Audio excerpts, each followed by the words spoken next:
Hello and welcome to Pax Americana, a conversation about world affairs, global conflict, military strategy, and anything else that happens to be on my mind. I am your host, Michael Shirkin. Today, in this video, I'm going to talk about the Principles of War 2.0. In the last video, I introduced you to Marshall Foch and his book on the Principles of War, which he wrote in 1903. I described this book, I think very accurately, as the cornerstone of modern French military strategy. Basically, everybody in France writing since has cited him, referred to him, reacted to him in one way or the other. Everybody's standing on his shoulders.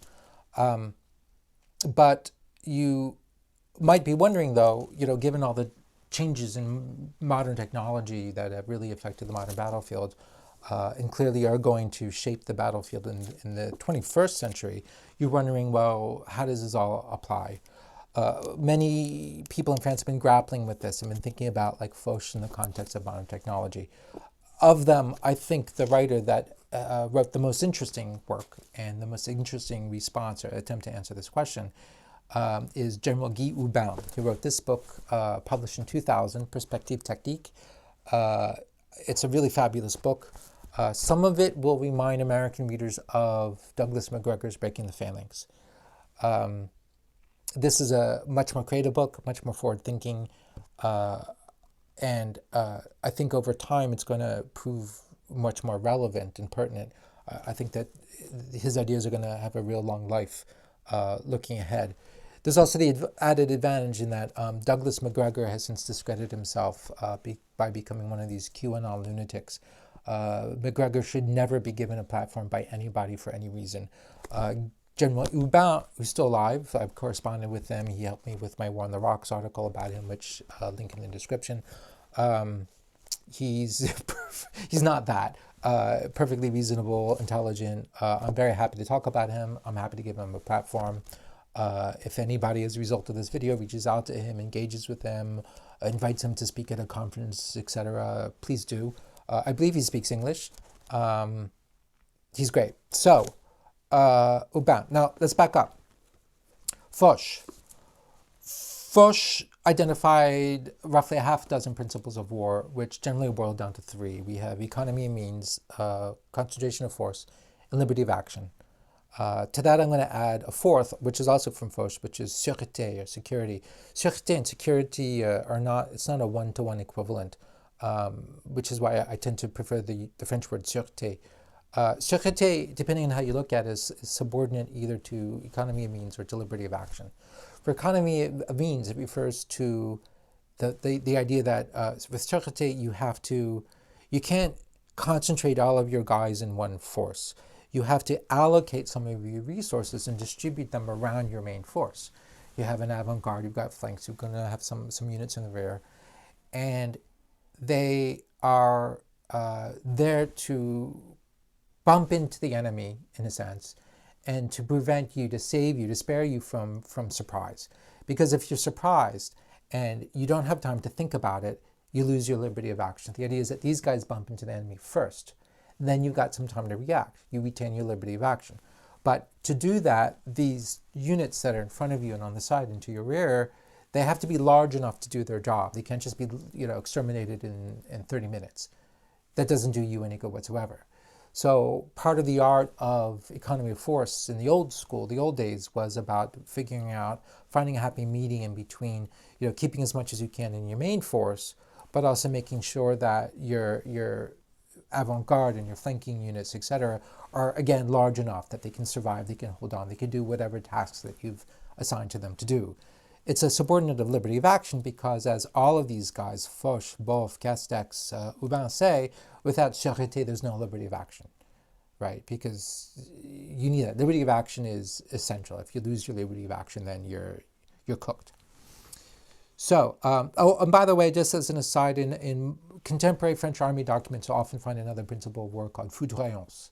Foudroyance is, means like thunderous shock. And it comes from a book written by Admiral Guy Labourierie. It's super hard to pronounce that. Published in 1992. It's a really interesting concept, but I don't think it's pertinent here. So I'm putting that aside. Put a pin on that, as they say. Now, Hubin. Hubin begins his book by looking at certain new technologies that he's convinced are going to completely change the face of warfare and change the nature of the battlefield. And so he talks about what they are, he identifies them, and he talks about then the characteristics that distinguish the future battlefield from the past.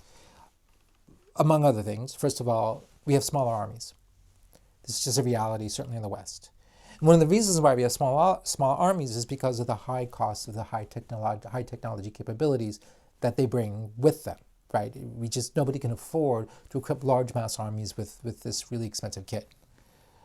One result is that you don't have continuous fronts, right? World War I was an extreme case where you had soldiers continuously from the English Channel all the way to the Swiss border.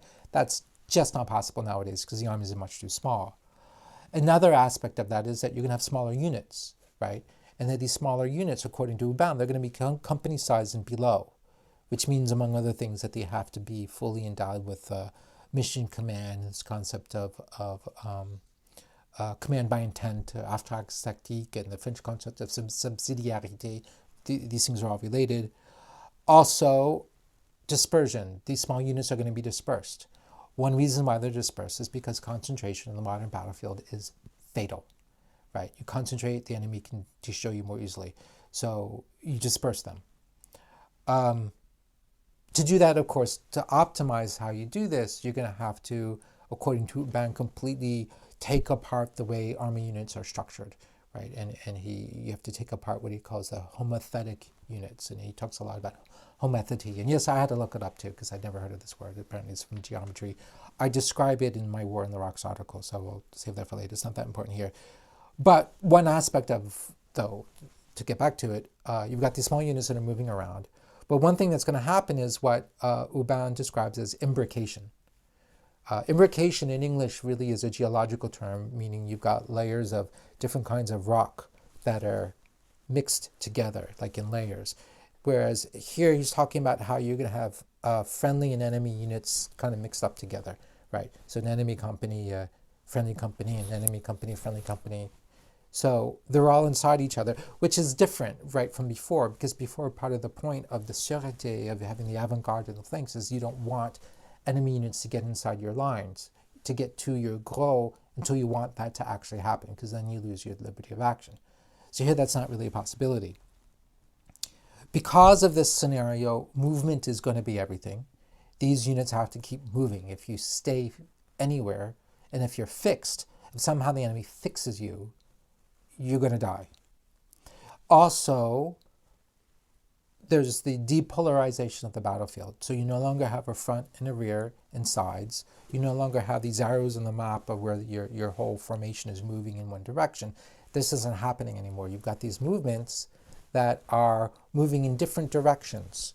Hubin uses the term isotropism, right? It's this isotropic movement as they go around. Now let's get back to the principles of war. Hubin says some really interesting things. First of all, concentration of means is generally fatal. You don't concentrate as much as you avoid it at all costs. Economy means, therefore, is everything, because it's all about how you distribute and allocate your capabilities in this context. It's a much more careful art, and it has to be coordinated and conducted in a certain way.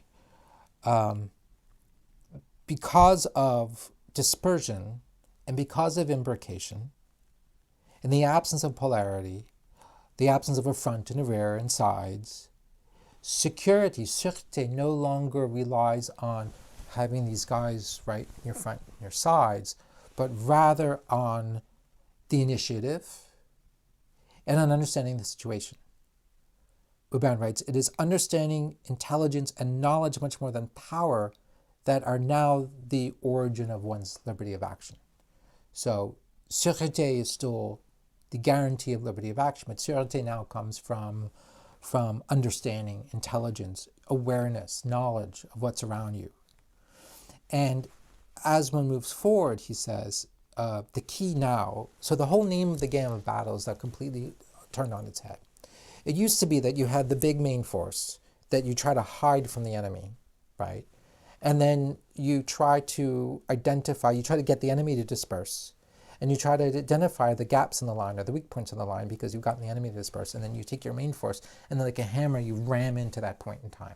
That's like the Napoleonic method in a nutshell. Nowadays, he says it's the opposite, or in the future it's going to be the opposite. Both sides, you and the enemy, are going to try to remain as dispersed as possible, as much as you can.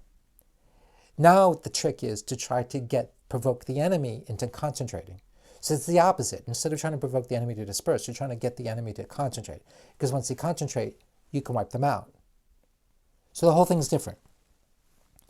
Then he says something I think that's really, really very interesting. He says, from now on, conventional warfare is going to resemble asymmetric warfare. What does he mean by that?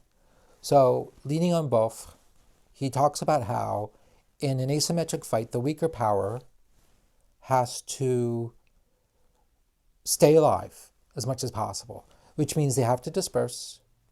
They only concentrate when they absolutely have to, right? Same thing today. At the end of the day, with this dispersion, you need to be able to concentrate like on the turn of a dime at the right moment, the right place, and as quickly as possible, and then redisperse, right, in order to strike at the enemy.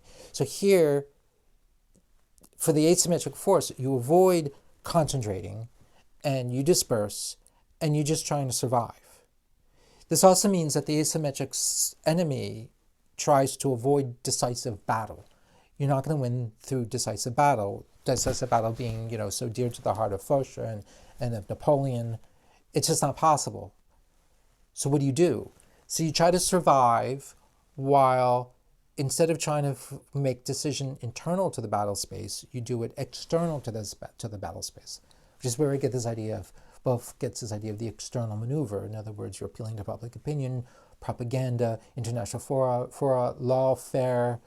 That's where the decision lies. That's how wars are decided. It's not by the battlefield what goes on, but something else, right? Meanwhile, the guys on the ground on the battlefield are really just trying to survive. So he says that in this future battlefield, instead of seeking decision in battle, future commanders will have to focus on the strategic level, right? The big picture. And think about when combat can best complement the exercise of a wide range of non-military and non-combat activities.